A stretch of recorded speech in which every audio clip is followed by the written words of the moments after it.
Hey, everybody, it's Scott Steen with winnersandwhiners.com coming to you with the Hump Day.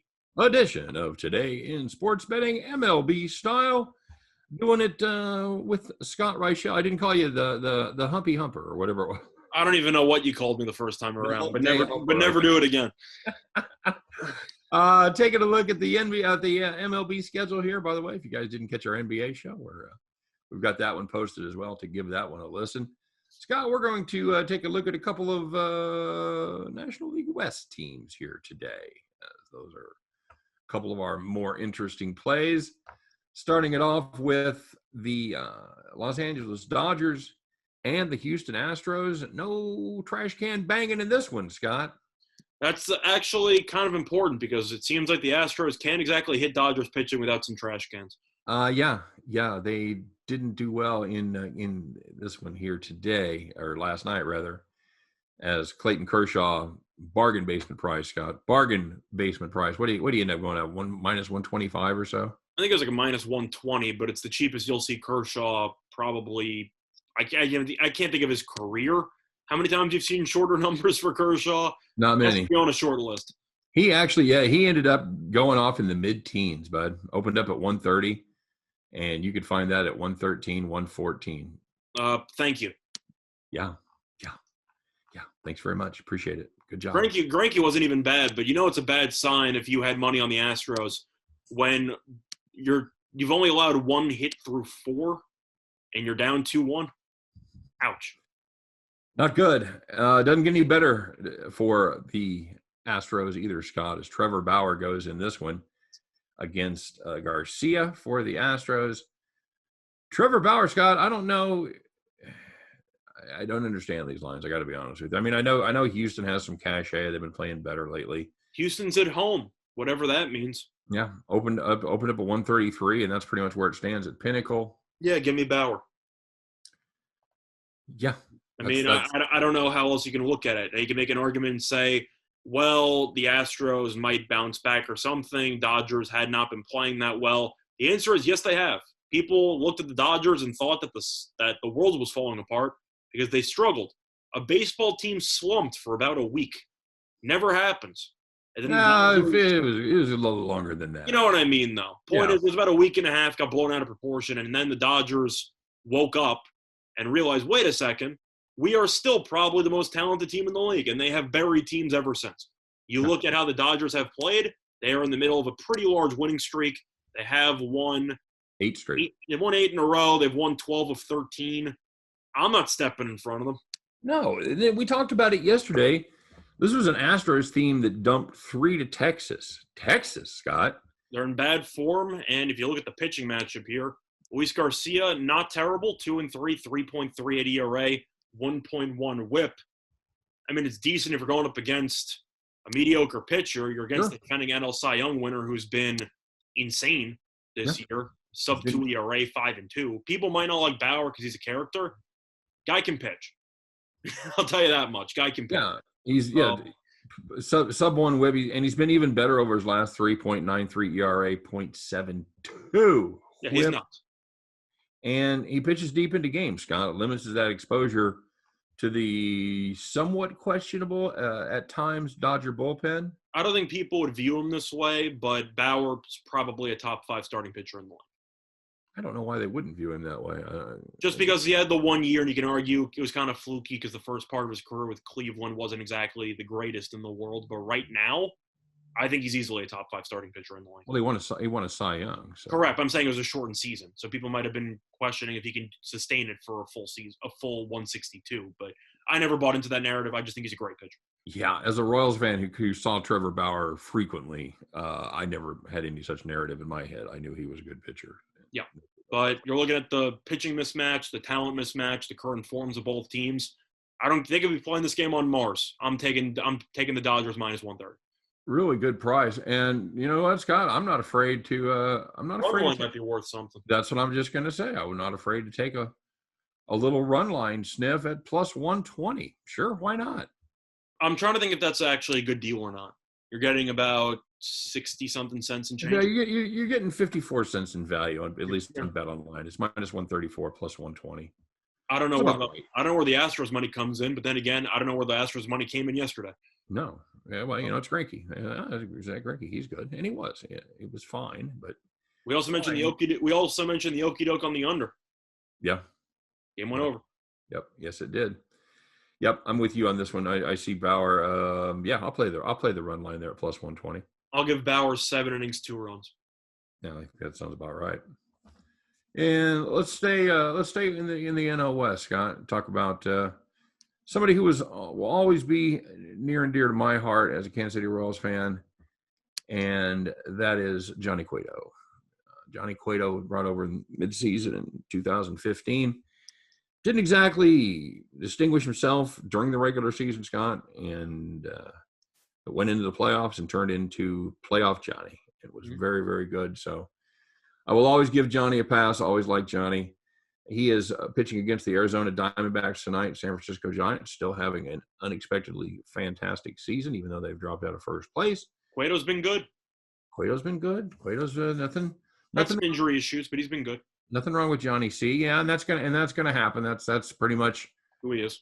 par for the course for the last few years of his career. But I would say, Scott, he's what at this point? A low 2, high 3? Cueto? I don't think in any circumstance he's a 2. I think Cueto's probably, I was going to say a 4. Is that about a competent staff or on the average staff? Well, I mean, he's got decent numbers on the season. He's I put him at 3.5. Okay. You know what? I think you're short. I think you're. I might be shortchanging him a bit, but I'm going to go with 3.5. He hasn't been good lately, and that's part of my problem. Is 5.84 over his last 3 games, but that really is. It really kind of is driven by one game there against San Diego when he gave up 5 earned in just 3 innings. He's been good after that, but he's Johnny Cueto. He gives up a ton of hits. He doesn't walk a lot of guys. So, but having said that, I definitely like him better than Merrill Kelly. I don't understand the price in this game at all. You remember when Arizona won like 7 in a row and were randomly mediocre? What year was that? That was about a month ago. They've lost 9 straight. They're 13 under. I'm sure a lot of people didn't know that Arizona lost 9 straight. But I got to give them a brief congratulations. They have surpassed the Rockies for last place. Congratulations. Quite an effort there, guys. Quite an effort. I'll tell you what, the Rockies gave them a pretty nice head start, and that did not matter. But you're looking at this line right now. It's around Giants minus 120, give or take. I even see some 118s around. Yeah. I don't know how you take the Diamondbacks. I mean, this team has lost 9 in a row. As I said before, Giants are a playoff team right now. Better starting pitcher.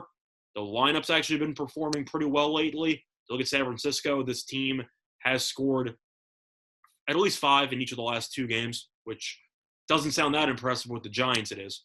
And Arizona's just not very good at baseball. So yeah, and they blasted them in the first game of this series with Kevin Gausman on the mound. I liked that play. They win 8-0. Evan Longoria looks like he may be had 3 hits, 3-run home run. So no, I didn't expect the Diamondbacks to be any good this year. I also didn't expect Bumgarner to be any good. He's been like the lone bright spot of that team. Yeah. If you're going through the Diamondbacks, this team's lost 9 in a row. So why do I think they should be around plus 110 in any game, let alone against the Giants? I don't understand this line at all. Yep, agreed. And this is like you said, Scott, it's an Arizona team that scored just 16 runs over their last 9 games. Can that be right? Really? Well, I'm saying that the Giants have been known to have a bad offense all season long, but Arizona has gone ice cold. Yeah, this is 16 runs over their last 9 games is what Arizona has scored. That's not good right there, my friend. That's about 1.8 runs per game. That's in no way good. Well, that takes me to my other kind of thoughts on this game with the total. Total's at 9. I get that it's in Arizona, and you expect there to be a lot of runs in Arizona conceptually. With these 2 teams, absolutely not. I don't know how the Giants are involved with any total of 9. They could be playing in a Little League field. I still wouldn't take the over 9. But looking at the Diamondbacks with Kelly has not been good. His ERA is 5.05. However, he does have a 6.15 ERA on the road, 3 flat at home. So he has been a lot better at Chase Field. And Cueto, we know he gives up a decent amount of hits, but the Diamondbacks can't hit. So I'll go with the under. I think 9 is a little bit too much with one team not being guaranteed with Diamondbacks to score at least 3. So I'll go with the under, and I like the Giants as well. All right, that's a solid play for sure. Yeah, this is a Diamondbacks team that's scored it scored 3 runs or more just twice in the last 9 games. They're terrible. They can't hit.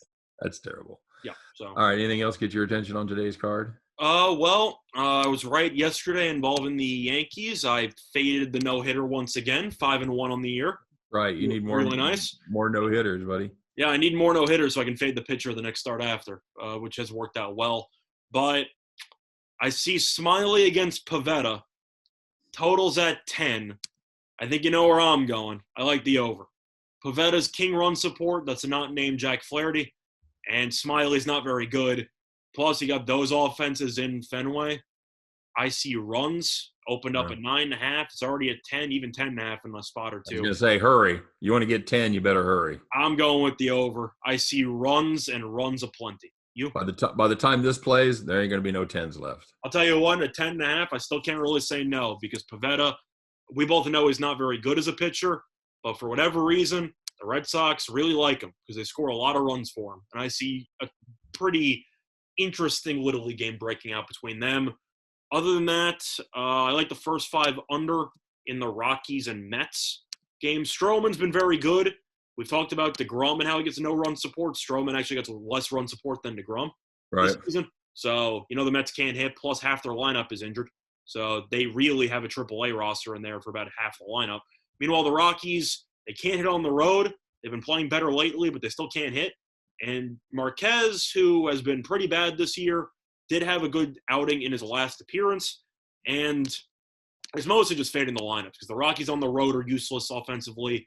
The Mets overall are useless offensively. You're going to give me a first 5 about 3.5, probably juice to the under. I got to like the under in that. Yeah, that's a Rockies team that scores fewer runs on the road than anybody else in baseball. Yep, and yet they're a top 10 offense. Core's field effect.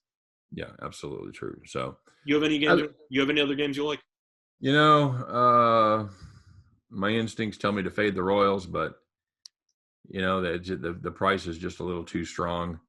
I've got to like Paddock over Lindblom there. That's fair. I think that's we faded Lindblom last year with great success. Well, Lindblom might be an opener. I heard it might be Lauer, so you might have to stay tuned for that. Keep an eye on the listed pitcher option. No, you're right. In fact, that did just come across. I just saw that. You're right. But Lauer killed me that start against the Dodgers about a month ago. Yeah. But I know we both liked the first 5 under yesterday with the Padres. I like the Padres overall because Burns gets no run support. I'm still going to go with San Diego, but I'm not really that confident in that game.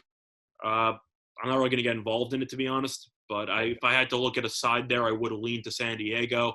Yeah. Other than that, if I had to look at one other game, actually, what else do I like? I think that's actually pretty much it. I was trying to look for something else. I like the over in the Rangers-Angels game, but there's no line, so I can't touch it. I know Dunning's been good. ERA on the road, 6+.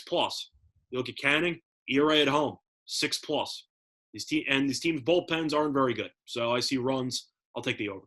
I consider Nola and the Phillies on the run line. There's no line. There's no number for that yet. But I don't even know who's pitching for Miami. Neidert. That's fun. Yeah, should be fun. As always, if you're looking for more information on these games or any others, don't forget to stop by and check out winnersandwhiners.com. Deep dives and predictions into every game every single day. Great resource, always free. Check that out. Don't forget to like and subscribe. Our little video project that we got going on here. We appreciate the effort as always. We appreciate you watching today. From myself, for Scott Reichel, we wish you nothing but the best. Hope every one of those tickets in your pocket turns into cash money when you head back to the window. You guys take care. Have a great day. And we'll see you tomorrow on Today in Sports Betting.